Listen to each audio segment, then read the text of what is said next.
Назира Бейшенбекова жаш ишкер. Ал Нарын шаарында курбулары менен тейлөө тармагын ишке салып, ондогон жаштарга жумуш орун түзүүгө жетишкенин оштук жаштарга бөлүштү. Бизде деле ушу Нарында көп жаштар билим алыш үчүн деле, бирок көбүнчө бир кызыктуу жашоо деп шаарга же чет өлкөлөргө чыгып кетишет миграцияга. Бирок ушу биздин оюбуз ошол кызыктуу жашоону өз колубуз менен түзө алабыз деп ишенебиз. Ошондой эле жумуш ордун деле жумуш жок деп кетип калбастан жумуш ордун өзүбүзгө түзгөнгө аракет кылып келип атабыз азыр.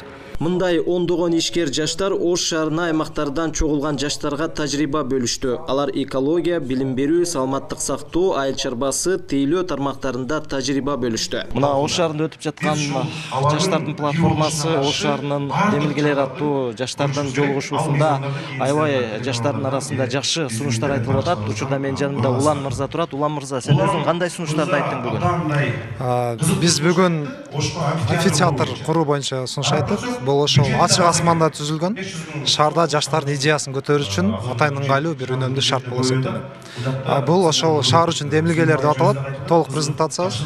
Бир жагынан шаардын көркү, демилгелер көтөрө турган жай, ошол эле учурда парк болот. Жаштар платформасынын сунуштары жана көтөрүлгөн маселени чечүү жолдору кур сөз бойдон калбайт. Ал парламенттин тийиштүү комитетинде каралып, өкмөткө сунушталарын эл өкүлү билдирди. Биз баягы мурдагы платформанын көпчүлүк проблемаларын, айтылган сөздөрдүн баарын ишке ашырып, чечип, анан кийинки уюштуруп атабыз да.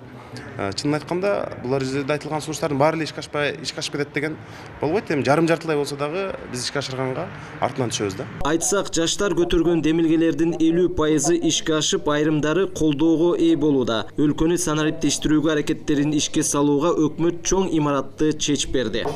Турсун Умар, Бекзат Турдубеков, ЛТР, Ош шаары.